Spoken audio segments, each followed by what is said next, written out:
I just want to introduce our school before we get started. Mauku School, we're a Decile 3 rural school. We've got no zone, which is really, really important for us.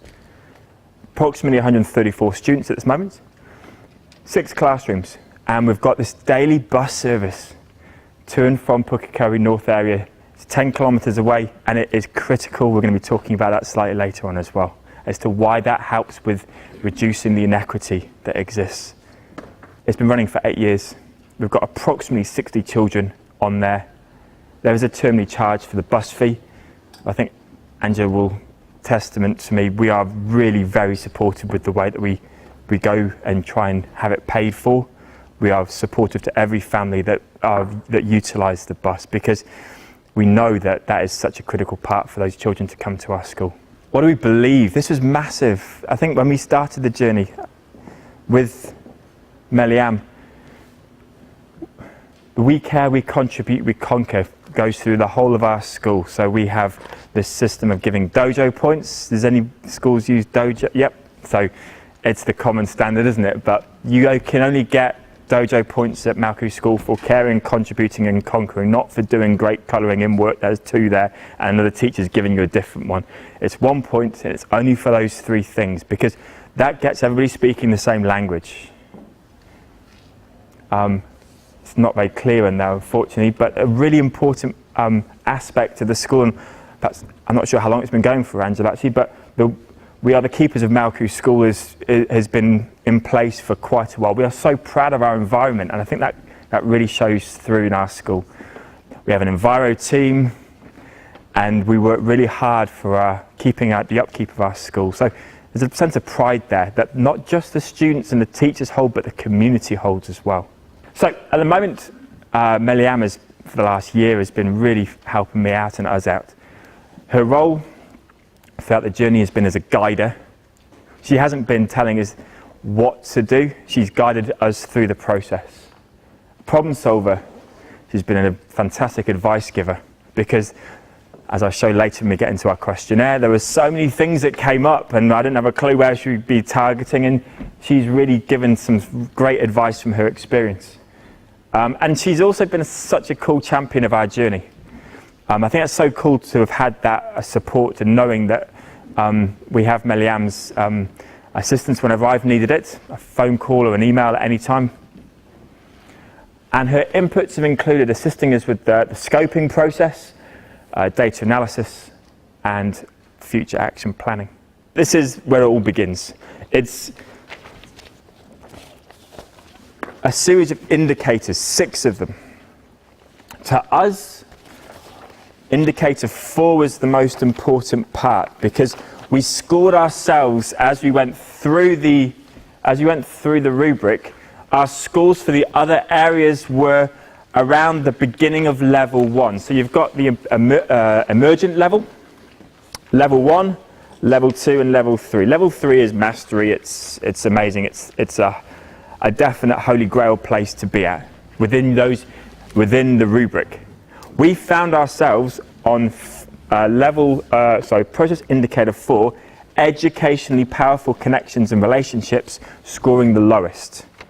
And now that was a self-review system that myself, Angela, and also the team of teachers were involved in to begin with. It was only the teachers. Looking ahead now, from what I know now after a year, our next step is to involve the community in that process. We haven't done that yet. That's the next part. But as a place to start, it must be done internally.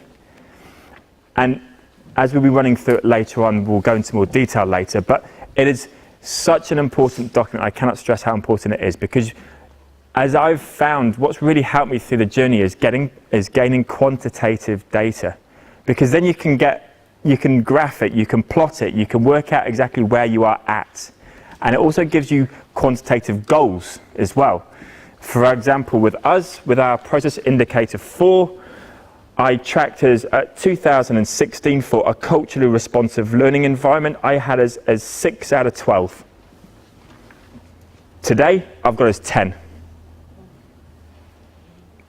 4, community collaboration and partnerships extended and enrich opportunities for students to become confident, connected, actively involved lifelong learners. 2016, so exactly a year ago today, I had as a 6. Again, today I have as a 10. Pretty proud of that. We've worked really hard on this.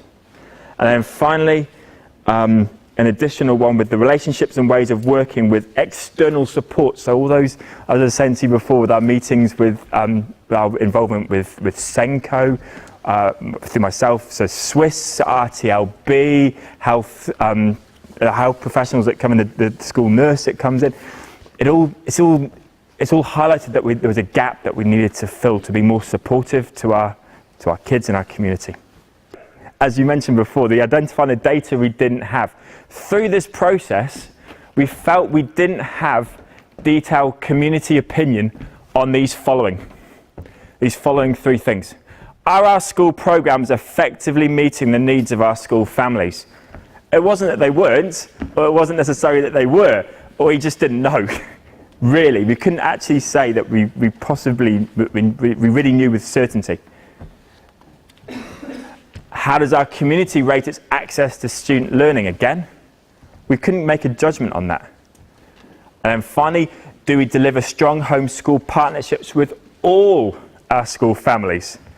I think for that one we probably don't, but probably we need to take away the probably and actually chart it and get some actual finite answers, I suppose, and that's why we could quantitatively plot it. So, in order to prove the outcomes for our community, we need to hear from our community. That was just the most important bit. So, with now May 17, 2016, we did this scoping. That was a couple of weeks. We're now into the beginning of June last year. This is like the journey timeline we've got to go in here.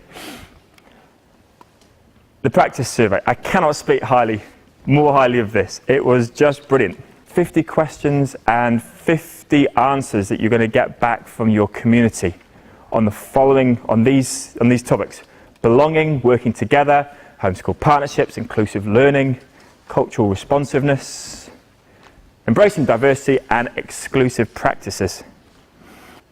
So the questionnaire aims obviously to get information on these topics, but also to identify our areas of strengths, but most importantly, what are our areas of improvement? The areas of strengths were great. Yeah, we're doing a great job. Brilliant. And some of the times you already knew it. But the most important thing, obviously, was to find out what our areas of improvement are as identified by our community. So, this is what we did. Now we're moving into the 6th of June last year. What we did was we sent it out to our 99 school families at that particular time. We gave them a week to complete the questionnaire. We handwrote all the envelopes. We put in a pencil to every envelope. We took them back. I know I went to at least 2 families to pick up the questionnaires from them. But the whole result of the effort, and we pushed it, I think each class, we had a competition who could get them back the quickest, or the biggest setback would get, I think it was some sort of food incentive that usually is. Pizza with the principal. Was it pizza with the principal? Brilliant. So it was our focus for that week, was to get the questionnaire back. And I think by making it the focus for the week really showed that we were serious. It wasn't just another piece of paper behind a newsletter, behind a homework sheet. It was the focus. It was everybody all together. We need to hear back from you. If you do anything with your child this week, please fill this out. And we got 88 completed out of 99, which was so worth it. And then we knew if we got 88 out of 99, so 88%ish, we knew that was going to be reliable information. If we had 25%, that's not our community. It's just a small section of it. 88%, okay, it's not 100%. We'd have loved to have had those additional 11 families. We really would have. But we knew that it was as close, it was a really good mark to work from. So, our areas of strength, so maybe you can find these out in your questionnaires. Our areas of strength were in belonging. We had 71% agree strongly that belonging was, that they strongly agreed that it was a place they belonged. And I think that goes back to that original question actually that we started with. It's the key. It was a great part of success. The second area of success that we found was that we are actively embracing the diversity of our learners. 67% agreed strongly to that. So we were really happy with that. And we probably kind of knew the answers already. But this was the key. This was the key. And the focus areas, 2 really big areas that came out, but they weren't so much in, it wasn't the whole, if you look at your questionnaires, it wasn't like we didn't go, our biggest concern is including all learners, all those questions. We wanted to focus it on specific questions, because Meliam, that was my initial thought, was to do, we'll just try and address all of those, including all learners questions, but it was too big, it was too much. So we focused on 2 questions, 2 answers to 2 questions. And that way it was more achievable to actually get some planning for action. So the first question we found that we scored very low in, or the lowest probably, was staff use my knowledge to help plan my child's learning goals. And that's when I'm going to get the kids involved in a second with showing what we've done to address that. We only had 52% agree strongly. 52% you might think, that's over half. But no, you've got 48% of family that don't believe it's as good as it could be. And that's a lot. 48% is a lot. The next part, school regularly contacts me to share my child's successes. Again, you could look on the positive and say, 54% really agree, but 46% don't. And that's a lot. So straight away we're thinking, oh my goodness, this is, in a way it was kind of cool. I remember we did the data number crunching.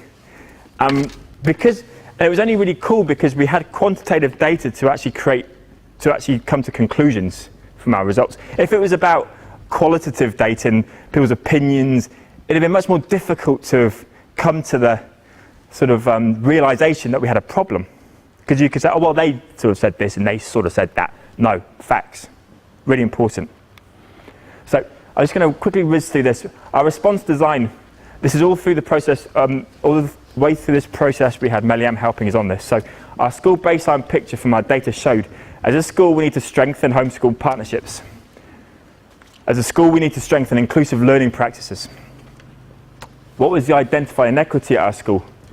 And identified a group of families are located a long distance away from school with time and transportation barriers to visiting the school. So it wasn't so much about, we thought, brilliant, we've got the bus, that gets the kids to school, that's great. But we had a barrier in that we can get the kids to school, but the family, particularly in our Pukekohe area, they found it really hard to visit us. And with work and family and all those barriers, that's tough. And we also had an issue with access to information. That came back to this incremental successes.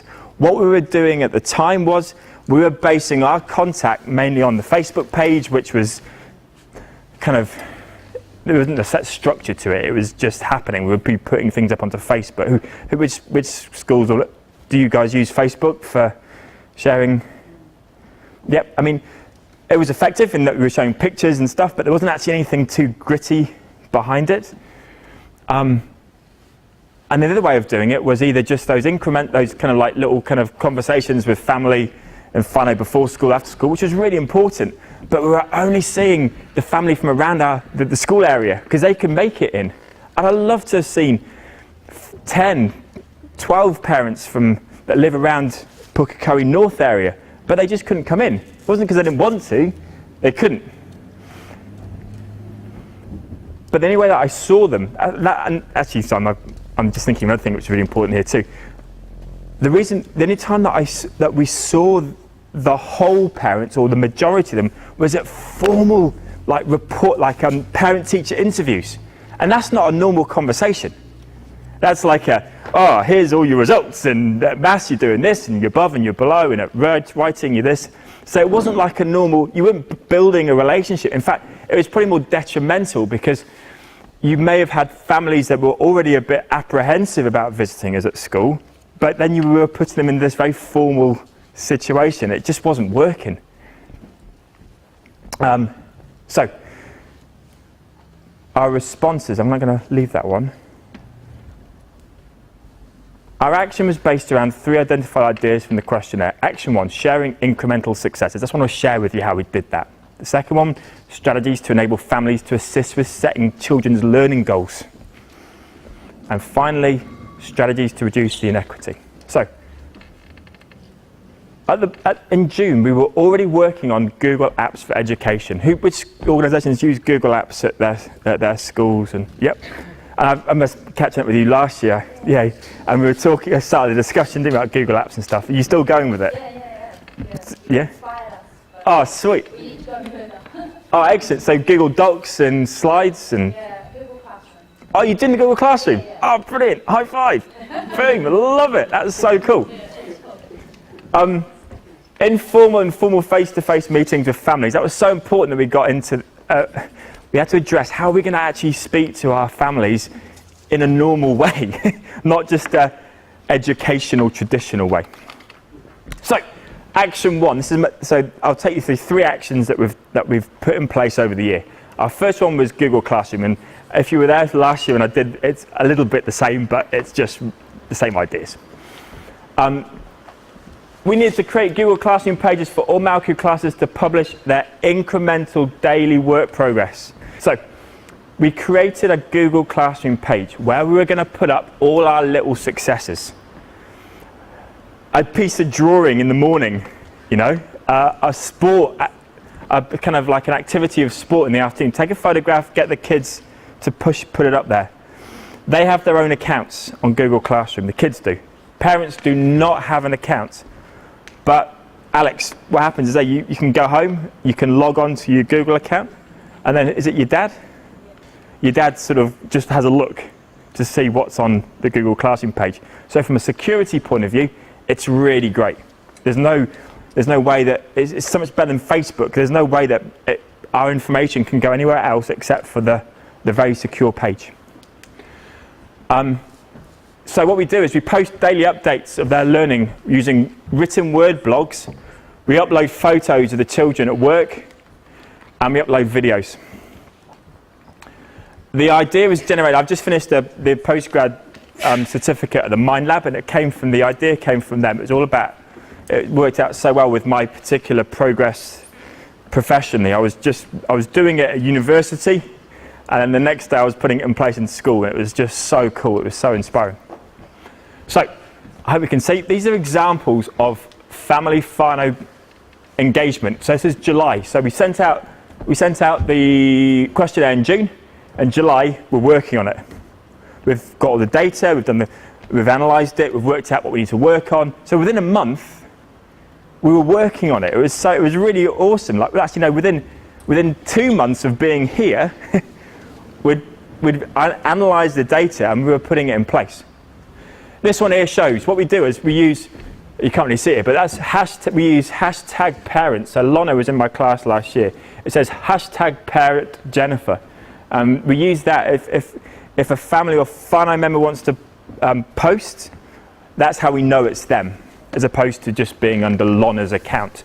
Well done, all looking very artistic. Love the colours used. Keep up the great work.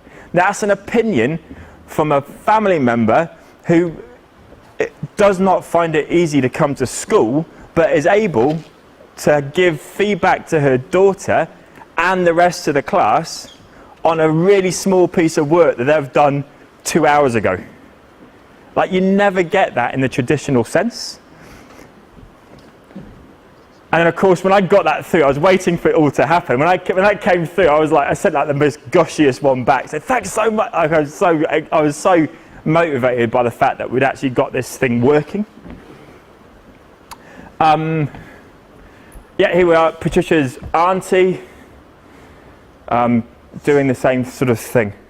Next job, so then we uploaded photographs. So this is work towards Country Life Day, which I'll talk about in a bit. So we've got pictures we had chickens that we were looking after. So the kids were putting up pictures of the chickens. Talia got very involved with the chickens last year.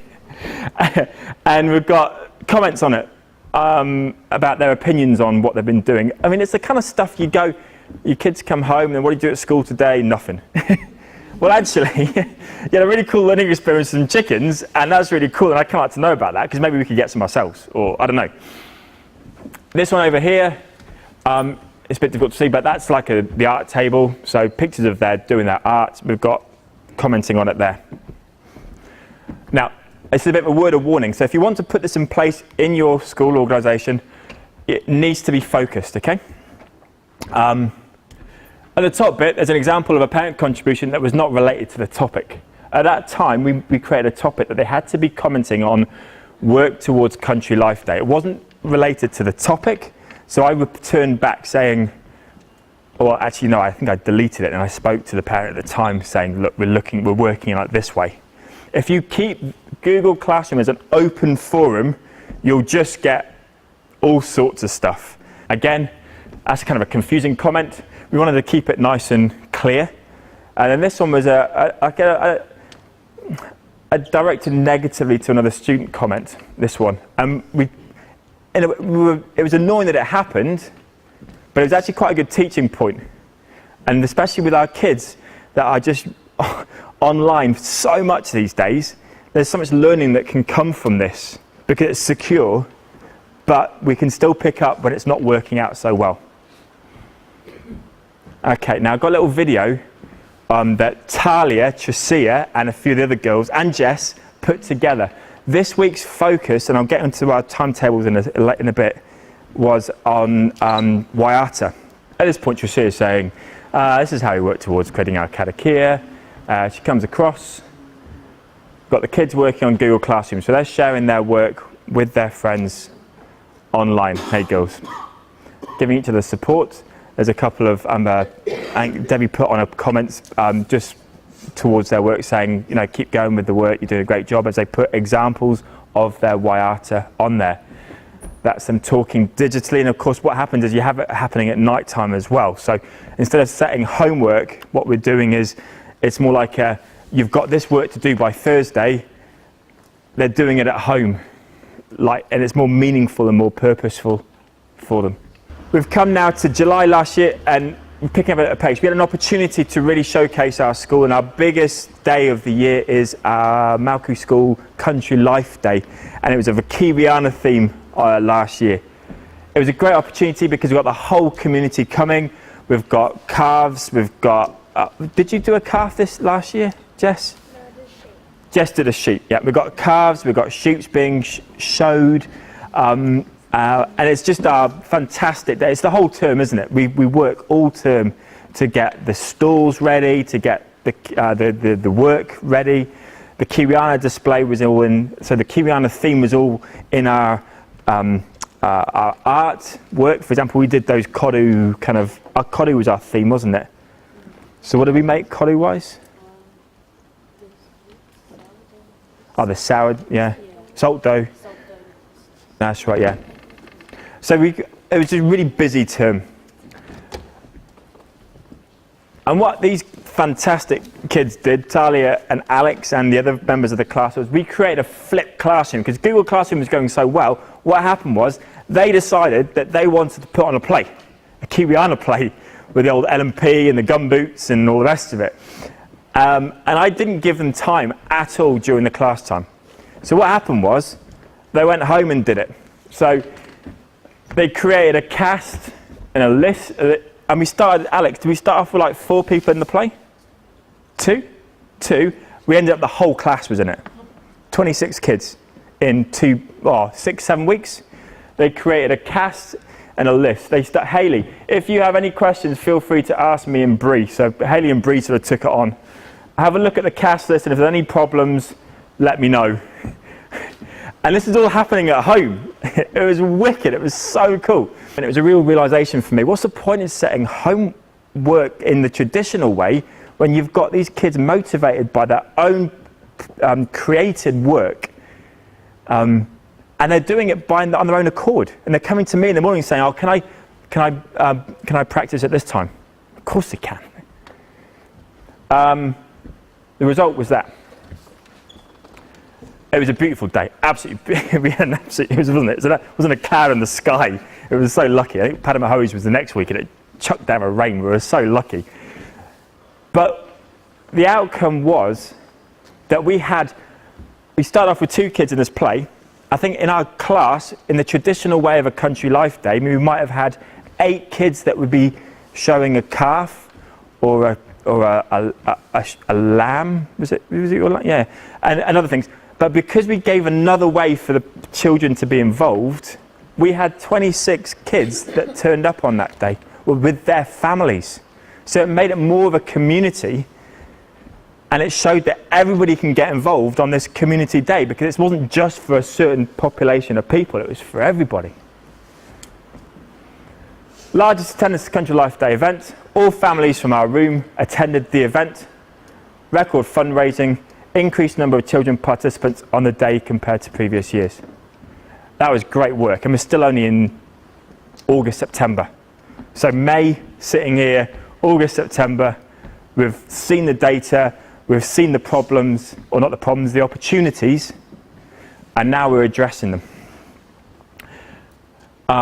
And so from there, from Action 1 to now, from then till present day, we've got Google Classroom and Google Apps in every single classroom. So every classroom's got a Google Classroom page now, from the 5-year-olds all the way up.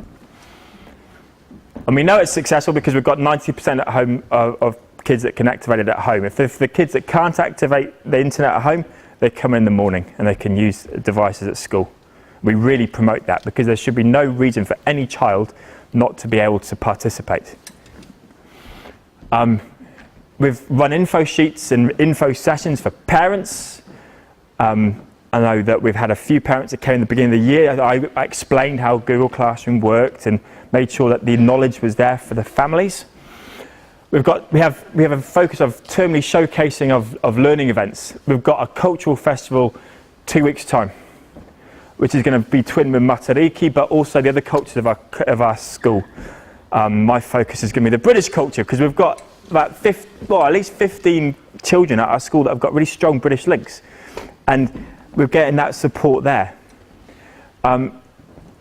We've got initiatives to increase final assistance in putting these events together. We're looking for people to do cooking at the moment, aren't we, for us, for the different...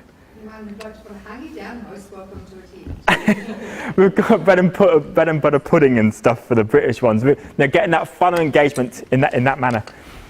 And we've seen an increase in student engagement. And that is observed through the success of those plays and their participation in Google Classroom. What we wanted to do, our second action of 3, was to create independent learning programs for all. It was what I mentioned at the beginning of the talk, was that we wanted to make sure that we were meeting every single need of every single child.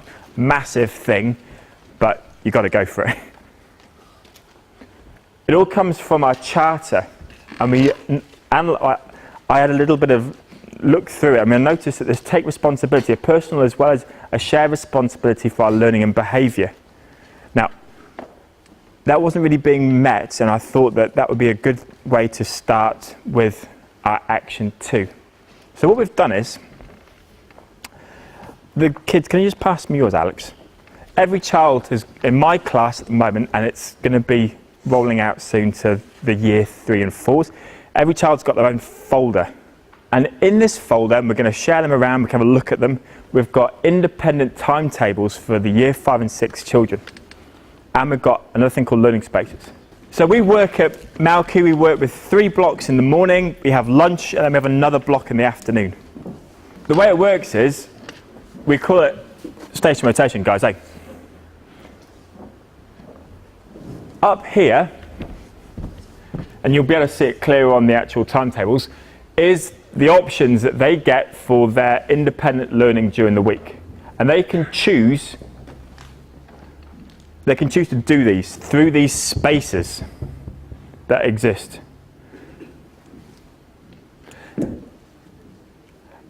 At the moment, this week's shows, and I think you'll be able to see it there, this week shows that we have Waiata is our focus. We've also got Mathletics, the Mathletics program for targeting maths, and especially acceleration and picking up the ones that we really need to.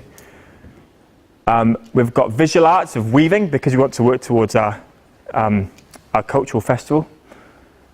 And we've also got learning spaces, which I'll get onto in a second. So what happens is we have a meeting every Monday morning.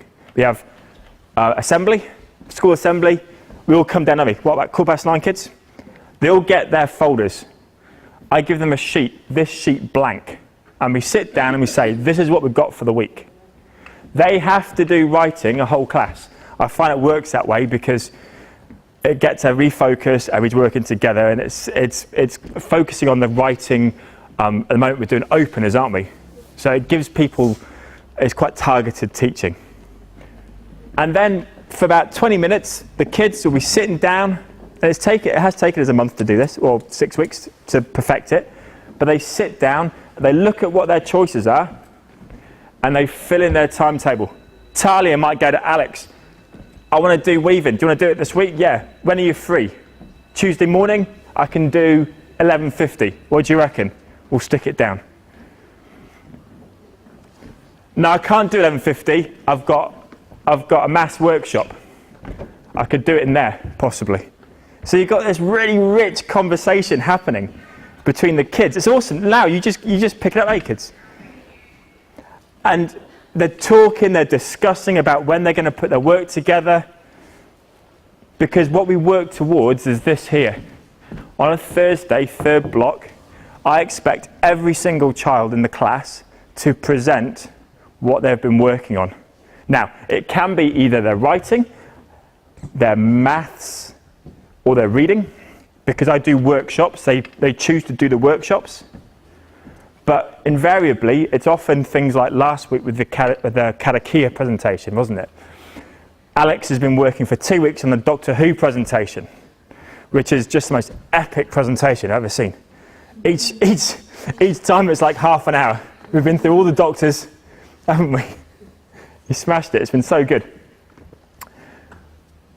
And the idea is that on this session here, they can either present to the whole class, they can present into a small group, or they can just present to me.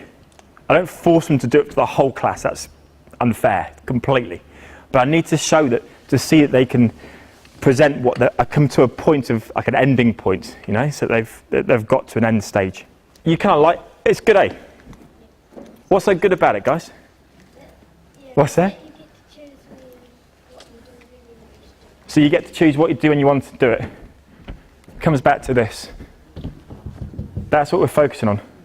Taking responsibility. But whenever there's been a failure, like it's not worked, perfect example. We had the presentations here, didn't we, kids? But that's the reason it didn't work, because they had too much time, which let too much mucking about happening. We put it back, it was more boom, boom, boom, boom, boom. And that's cool, because now Friday's a bit more open. We've got the Giant Lake Wakatipu we're doing on Friday, where we're going to do some drama involved with this fantastic Māori myth. But it's called Key Learning. So on the back, you've got 4 columns: writing, reading, maths, and other. What the kids do is when they come to a workshop with me, or when they're working on their inquiry, they write down their incremental learning. So, writing, what was our focus on this week? So it'll be writing, focus, openers. And then you'll write an example, won't you? For reading, we've been focusing on language features. What was some of the language features? Was that? Yep, so we did a wicked story yesterday about cultural performance, kapa haka, didn't we? So lots of listings down. Maths, quite often it's a strategy perhaps that we write down.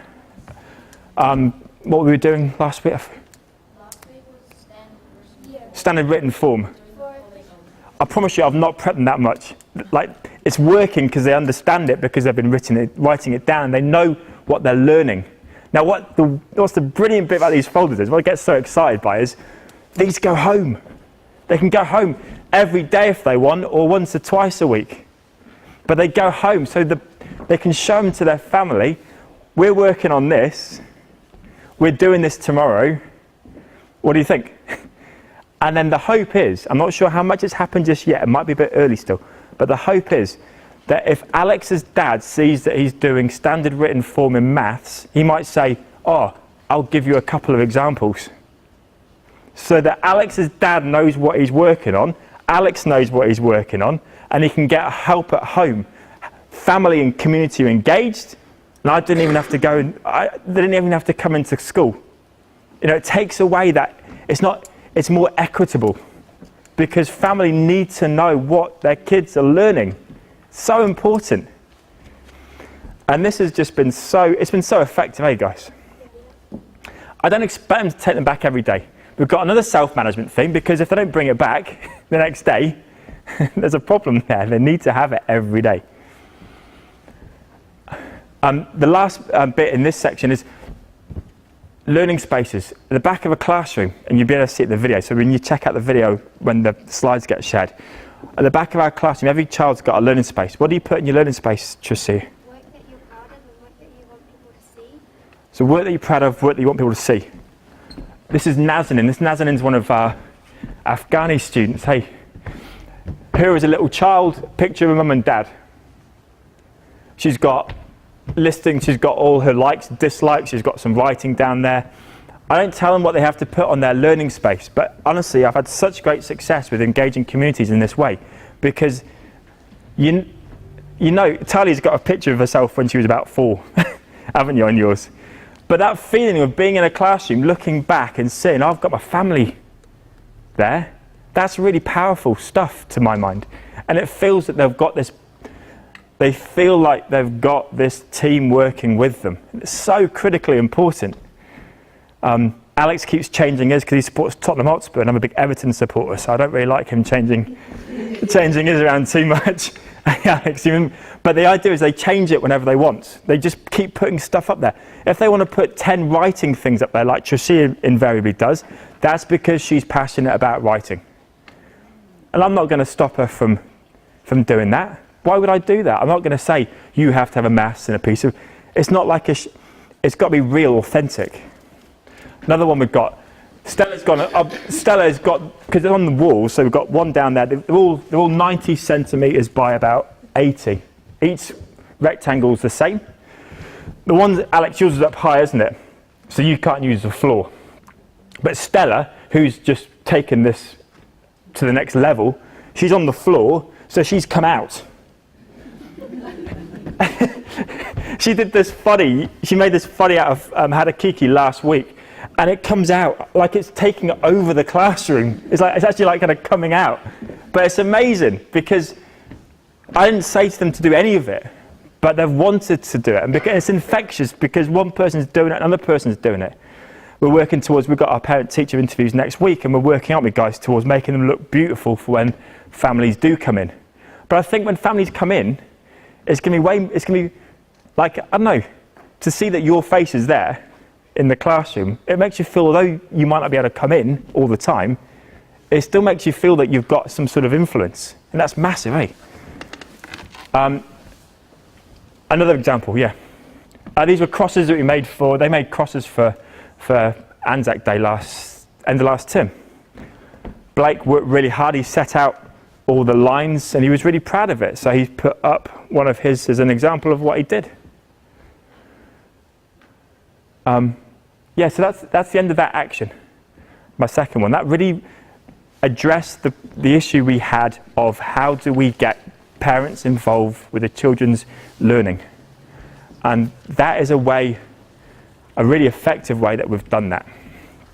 Lastly, and only it's kind of small, but it's still an important action, reducing this inequity. This is, before I started the school a year ago, it's something that Angela and the team are doing really well. And we've just enhanced it.